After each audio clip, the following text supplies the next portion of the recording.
Hi guys, the COT data video for the week beginning the 19th of May 2025. The euro has ticked higher, so it went from 75,000 to 84,000. The dollar is just treading water.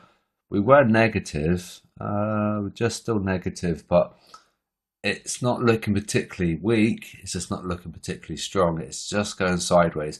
It does look to me like it's gonna want to pounce. Like if you imagine, like this is like the sea level.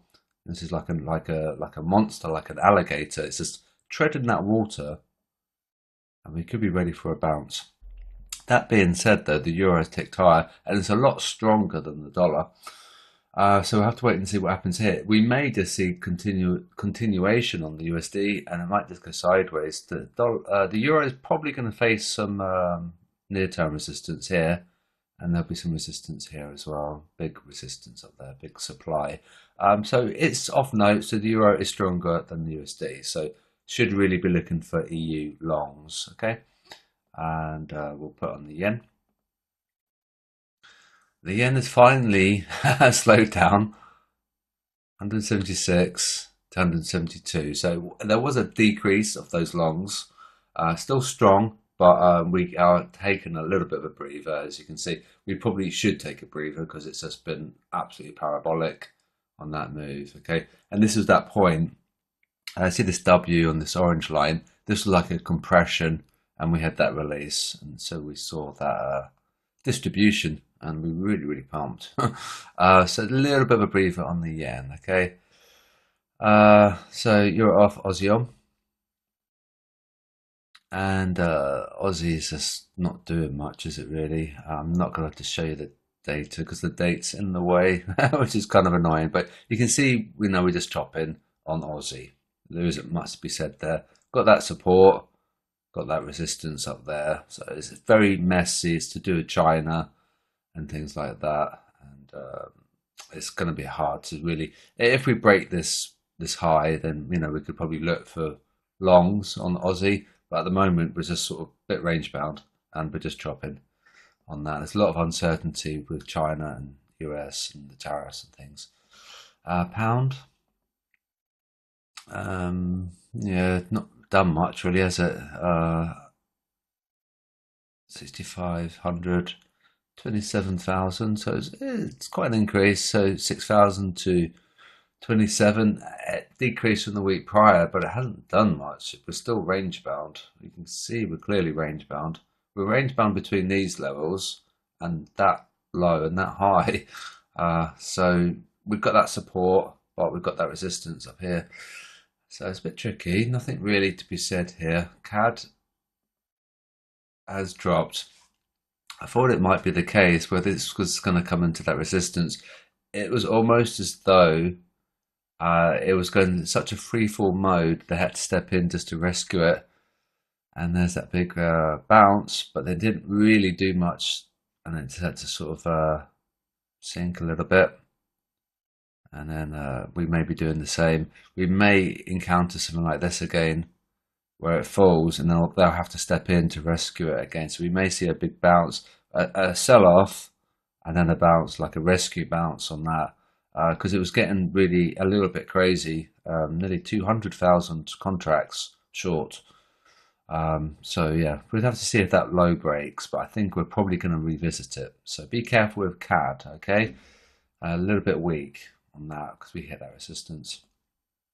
Gold, and we are still slightly falling. It's not like it's not nosediving. It's just fallen slightly.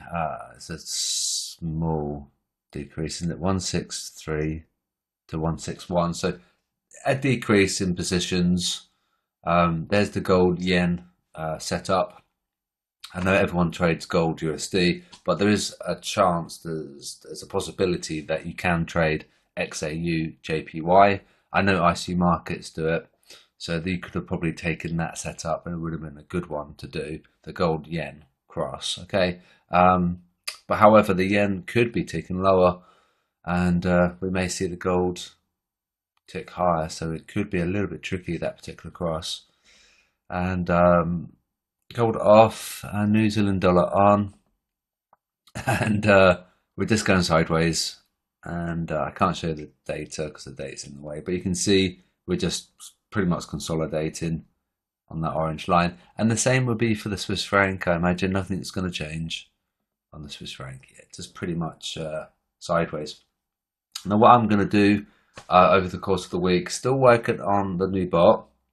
We didn't have like a very good hit rate as we closed out the week, and it leads me to think Thursday, Friday could have been like a payday.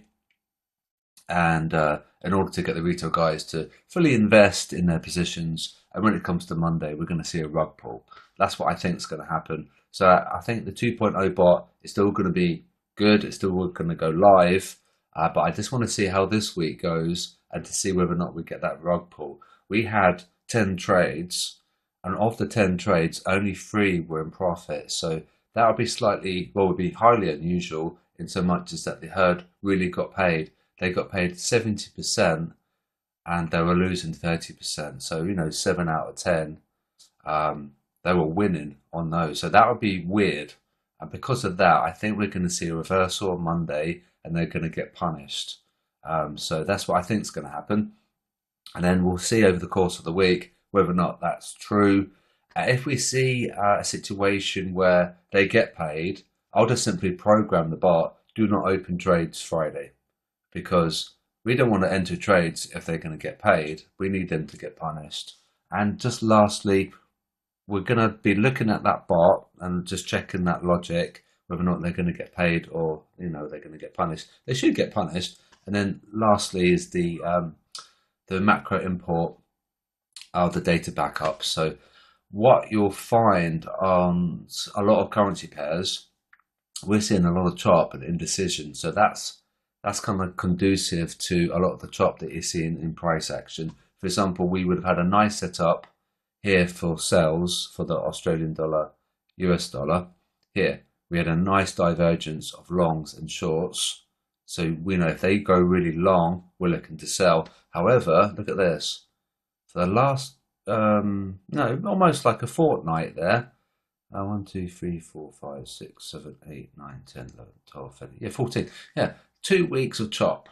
So be careful, and this sheet should really help. This sheet is available for anyone on the Patreon, so you can subscribe to the basic tier, even the light tier, which is $5 a month, and you get access to this. And you can see any setups, you might be able to spot some things. And so what you're looking for is divergence, basically. So we can have a look at the Euro USD because a lot of people do trade it.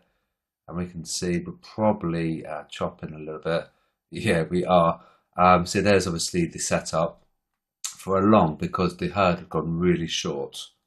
And then we're looking to trade that divergence. But if they're going to do this, we've got to be a little bit careful. So it's just a case of just checking this every day. It's not too bad because what you can do is simply go, you can come along, like say for example here, and you click through these, you can just click, and Google Sheets is quite nice, it's quite clever. If we just click it once, it says one on EG.